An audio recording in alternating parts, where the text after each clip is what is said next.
Alors bonjour à toutes les belles amoureuses, bienvenue dans ce live sur les âmes sœurs. Aujourd'hui, j'ai vraiment à cœur de vous parler des âmes sœurs, ce que sont les âmes sœurs, et notamment notre âme sœur spirituelle, en quoi c'est important de la rencontrer et comment la reconnaître.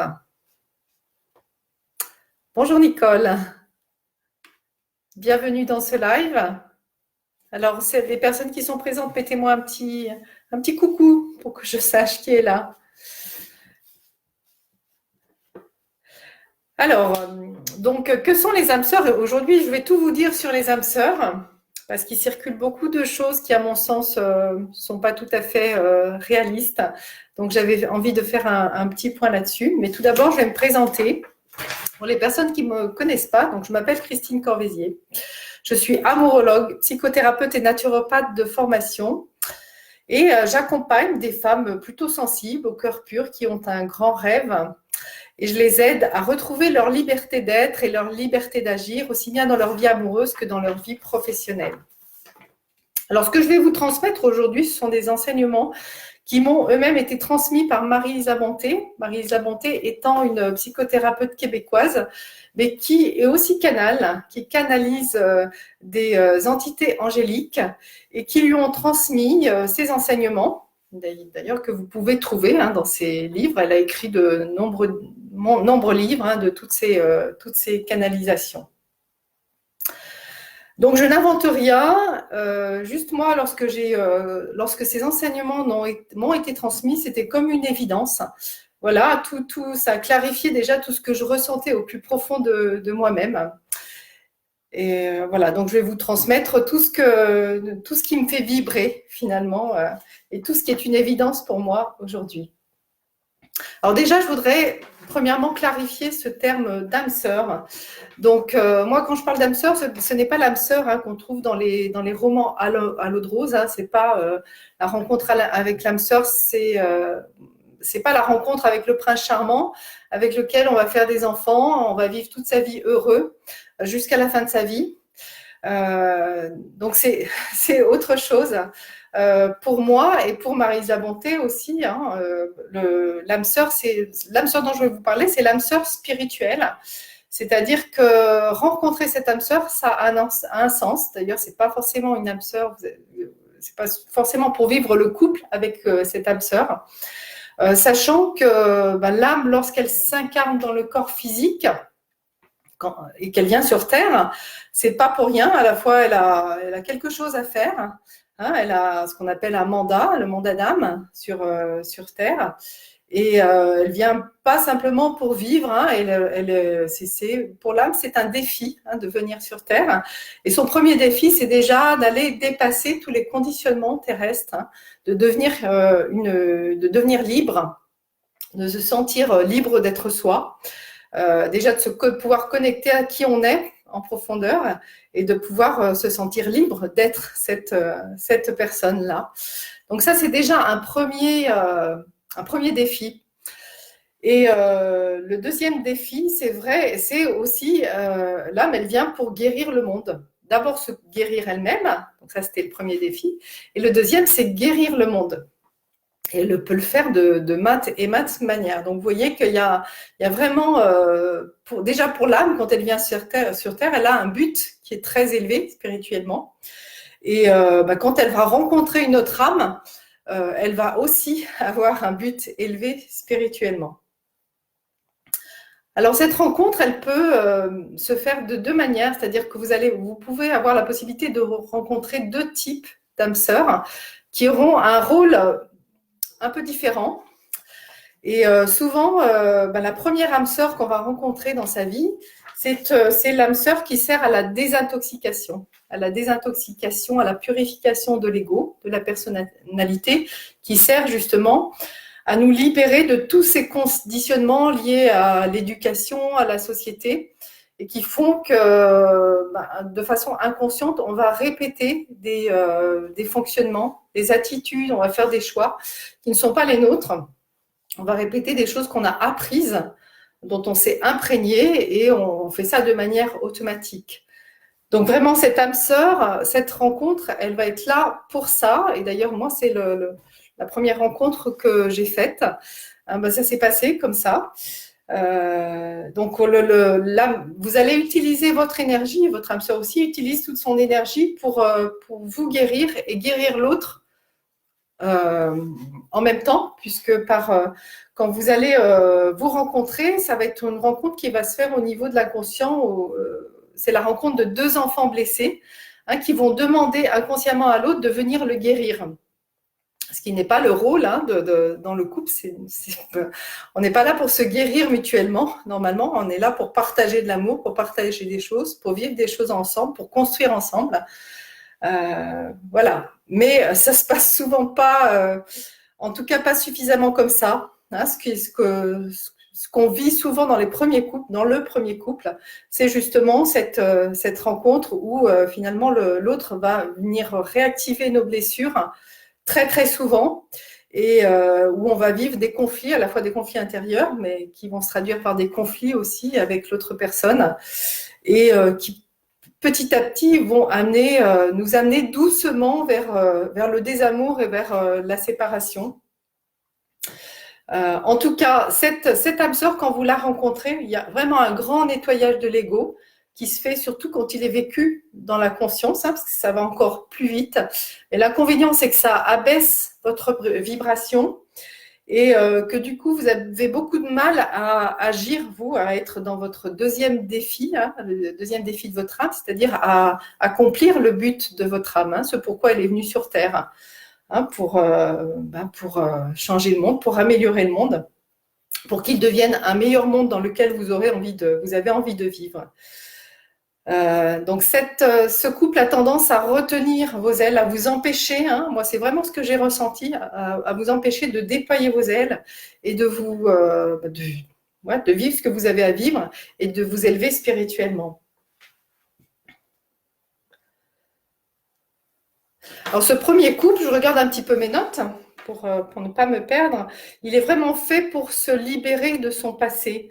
Voilà. Et il y a, comme je disais tout à l'heure, il peut y avoir une réactivation de sa blessure fondamentale, c'est ce que moi j'appelle la blessure originelle, et une réactivation aussi des mémoires karmiques, c'est-à-dire ce que vous avez vécu dans d'autres vies, mais qui n'est pas réglé. Finalement, dont vous n'êtes pas encore nettoyé, défaite. Voilà, il y a besoin de libérer et de s'en transcender ces mémoires. Alors, des exemples, je pense que si vous qui m'écoutez avez déjà vécu ce type de couple, ça a dû résonner. Et donc moi, souvent, les patientes que je reçois, soit elles sont sorties d'un couple avec cette âme sœur, soit elles sont en train de s'en libérer. Voilà, mais en tout cas, quand elles viennent me voir, c'est que ça se passe pas bien du tout. Et que justement, il y a cette réactivation sans cesse de ces blessures. C'est un couple où souvent on se sent, il y a beaucoup de critiques, de jugements, on se sent dévalorisé, où il peut y avoir aussi une inversion des rôles, c'est-à-dire se prendre pour la mère de son conjoint ou inversement la fille ou le fils de son conjoint. Voilà, donc se laisser porter ou porter l'autre, voilà, ce qui n'est pas ça dans un couple. Du coup, ça crée beaucoup de tensions, beaucoup de conflits et à la longue, beaucoup de rancœur, de ressentiment, de colère, voilà, qui sont très difficiles à vivre, même s'il y a de l'amour. Ça n'empêche pas l'amour, bien sûr, et c'est justement c'est ce qui maintient encore le couple qui est quand même fragile. Voilà, donc ça, c'est vraiment ce que vous pouvez vivre quand vous êtes avec une âme sœur que vous rencontrez une âme sœur, mais dont le but, c'est vraiment de nettoyer votre ego et de vous aider à vous libérer de tout ce qui vous emprisonne dans votre vie. Ce que moi, j'appelle la prison dorée. Alors, on va passer à la deuxième âme sœur maintenant, qui est un petit peu plus sympa quand même. Et ça fait partie de la vie. Et cette deuxième âme sœur qu'on rencontre souvent Ça peut être un deuxième ou un troisième couple, et peut-être qu'on la rencontre jamais aussi d'ailleurs. Mais enfin, si vous êtes ici, c'est que vous avez vraiment envie de la rencontrer, cette âme sœur. C'est vraiment cette âme sœur qui va servir à votre évolution spirituelle, qui va propulser votre évolution spirituelle. Alors déjà, pour ça, il faut, c'est important d'avoir déjà épuré, d'avoir beaucoup épuré de votre personnalité, hein, même si ça n'empêche pas les conflits encore. Hein, justement, il y a toujours à transcender, à transmuter. Mais ce qui est intéressant dans ce couple-là, c'est qu'il est vécu dans la conscience de notre fonctionnement, du fonctionnement d'être humain. Hein, on sait comment on fonctionne. Et il se passe des choses qui sont plus fortes que nous, hein, mais ça n'empêche pas de pouvoir travailler dessus. Alors, peut-être trouver un autre mot de travailler, hein, de pouvoir observer, ah ben tiens, il y a encore quelque chose qui se rejoue de ma personnalité, qui n'est pas sain dans mon couple, qui n'est pas adéquat. Donc, je vais continuer à lui apporter de l'amour, justement, à ce qui se passe, pour que petit à petit, ça disparaisse, hein, de la relation. Et ce couple-là, il peut encore y avoir des choses, bien sûr, hein, ça fait partie de l'évolution spirituelle. On n'est pas dans l'amour, on ne naît pas du verbe naître dans l'amour inconditionnel, ou alors on est dans l'amour inconditionnel, mais très vite on est propulsé dans un je t'aime à condition que tu sois, que tu ressens parce que je voudrais que tu sois. Donc il faut vraiment sortir de ce moule dans lequel on a été éduqué. Et ça peut prendre beaucoup de temps. Mais en tout cas, ces âmes sœurs-là, quand elles se rendent compte, elles sont quand même prêtes à s'unir et pour réaliser quelque chose ensemble, et notamment pour réaliser une cause qui les dépasse. Alors souvent, c'est une relation qui est très inspirante, c'est-à-dire l'autre vous inspire, l'autre est stimulant. Hein, au lieu de vous sentir dévalorisé ou rabaissé, vous vous sentez plutôt, ça va vous redonner de la confiance en vous et de l'assurance. Et vous allez pouvoir, comme vous n'êtes pas sans arrêt en train de vous battre avec l'autre, vous allez avoir de l'énergie pour justement vous connecter à vos buts. Pour pouvoir guérir le monde, hein, je vous rappelle, hein, on est là pour ça, donc à ne pas oublier, et pouvoir aussi accueillir l'autre de façon inconditionnelle, le respecter, être bienveillant avec lui, être le plus vrai possible, être complètement authentique, et pouvoir se sentir libre dans cette relation, et que l'autre se sente libre aussi. Donc je rappelle, c'est une relation qui vous inspire, vous stimule et vous propulse vers vos buts. Alors ces âmes sœurs, on verra tout à l'heure comment elles peuvent se reconnaître, mais en tout cas elles se choisissent. Quand elles se choisissent, c'est vraiment pour se guider l'une l'autre, pour s'accompagner et pour s'aider mutuellement à évoluer. Alors ça compte, il y a un profond nettoyage de la personnalité qui continue. Mais lorsqu'elles s'unissent, cela les propulse vers l'évolution, et soit ça leur permet d'atteindre leur but, ce qu'on appelle la mission de vie, soit séparément, soit ensemble. La plupart du temps, ça se passe ensemble, hein. Il y a une synergie qui se crée. Alors, je vous dis ce que dit justement Marie-Lise Labonté, hein, c'est que ce que disent les anges à travers Marie-Lise Labonté, c'est que lorsqu'on rencontre cette âme sœur, la vie tremble. Hein. Il y a quelque chose qui tremble en nous. Ça transforme la vie profondément. Alors j'ai vu, pour vous donner un exemple, j'ai vu regarder une émission très récemment sur Madagascar. Donc je sais qu'il y a pas mal de malgaches qui sont dans mon groupe, dans le groupe là, et qui suivent ma page professionnelle aussi. Donc ça va peut-être leur parler. Donc dans cette émission, ils montraient un couple, un homme et une femme, Tana Anariv, qui avaient créé un grand centre de travail. Alors c'était un travail d'artiste. Hein. Ils fabriquaient des objets en métal. Et ils vendaient ces objets dans le monde entier. Et pour fabriquer ces objets, ils employaient des gens, des malgaches, hein, et ils avaient même une école, un centre d'hébergement. Ils avaient créé tout ça eux-mêmes, Et voilà, j'ai trouvé ça vraiment magnifique, formidable. Donc, je ne sais plus que dans quel... Je ne peux plus vous dire sur quelle chaîne j'ai vu cette émission. Mais en tout cas, voilà, je me suis dit, oui, eux, ils se sont vraiment rencontrés. D'ailleurs, à un moment, la femme témoigne. Ils se sont rencontrés pour ça, c'est vraiment leur vie. Ils ont consacré leur vie à créer quelque chose pour aider les gens de leur pays à vivre mieux, à donner un sens à leur vie, avoir de quoi se loger, avoir de quoi manger en suffisance et surtout à donner un sens à leur vie, à faire quelque chose qui était vraiment utile au monde. Voilà, donc c'est un exemple qui m'a vraiment fait vibrer. Alors, en quoi c'est important maintenant de rencontrer votre âme sœur? Je pense que vous l'avez déjà compris dans tout ce que je vous ai dit. C'est important justement, d'abord pour pouvoir évoluer soi-même et se sentir de plus en plus libre, se libérer de tous ces conditionnements qui sont liés à l'éducation. Et puis aussi pour venir réaliser ce pourquoi on est sur Terre, réaliser sa mission de vie, son mandat d'âme, même si vous ne le connaissez pas encore, si vous ne savez pas encore ce que c'est. Oui, on est tous là pour venir servir et guérir le monde.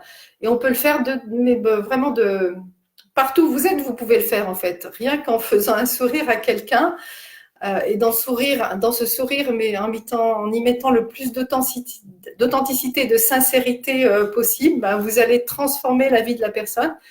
Et rien que dans cette action, vous pouvez guérir le monde. Alors, du coup, je me suis un petit peu perdue. Oui, en quoi c'est important de rencontrer son âme sœur? Oui, justement pour pouvoir réaliser cette mission. Et lorsque vous rencontrez votre âme sœur spirituelle, cette deuxième âme sœur où vous allez vraiment évoluer spirituellement, voilà, il y a vraiment une synergie qui se crée. Il y a votre énergie à vous, celle de votre âme sœur, qui ne s'additionne pas, mais au contraire qui se multiplie, qui crée, c'est comme une sorte de feu d'artifice qui se passe lorsque vous rencontrez et du coup, vous allez pouvoir avoir un but commun et œuvrer dans ce but ensemble. Je vous rappelle, pour guérir le monde. Et je vous rappelle aussi que c'est urgent parce que l'humanité et le monde ont vraiment besoin d'être guéris aujourd'hui. Et voilà, il ne faut plus attendre. Donc, c'est vraiment le moment de rencontrer votre âme sœur dans ce but-là.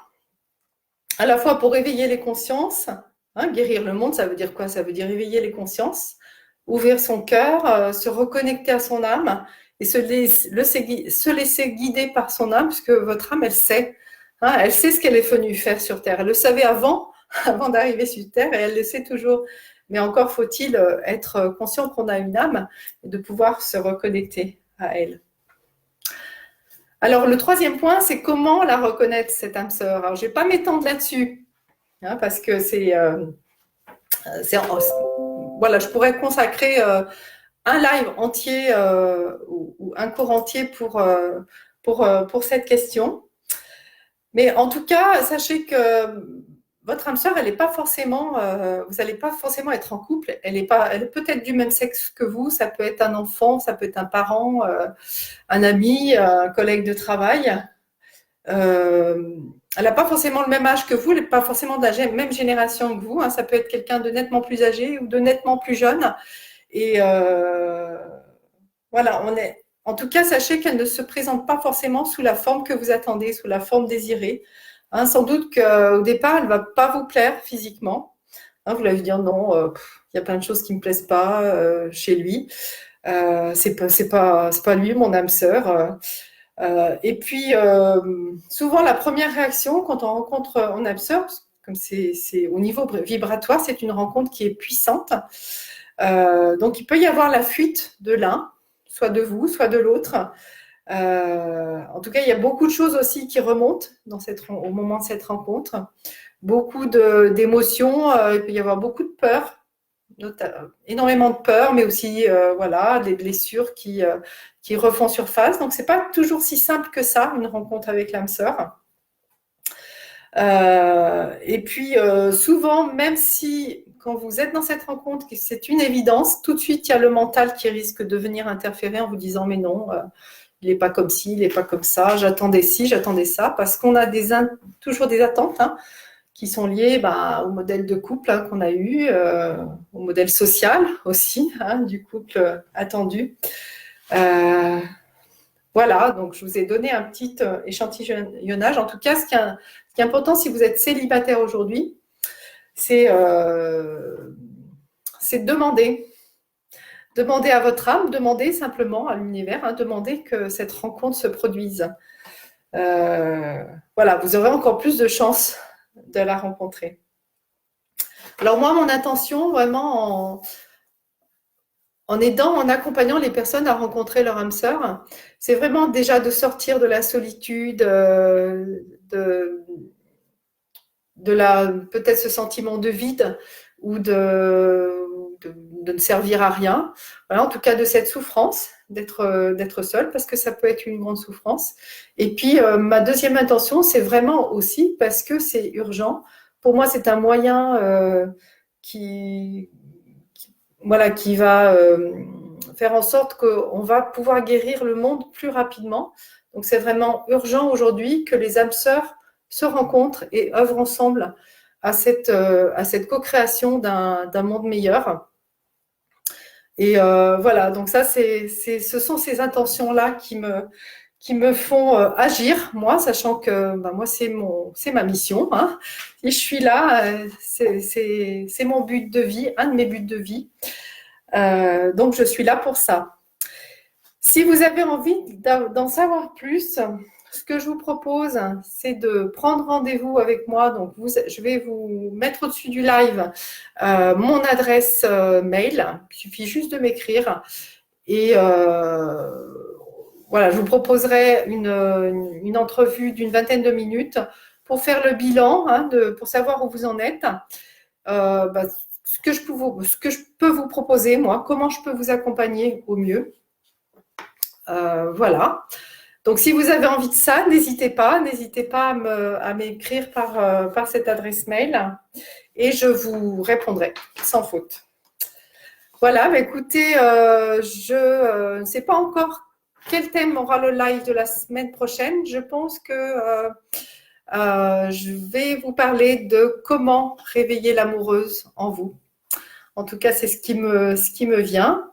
Mais je vous donne en tout cas rendez-vous vendredi prochain à 11h11. Et je vous souhaite une très, très belle journée. À très vite.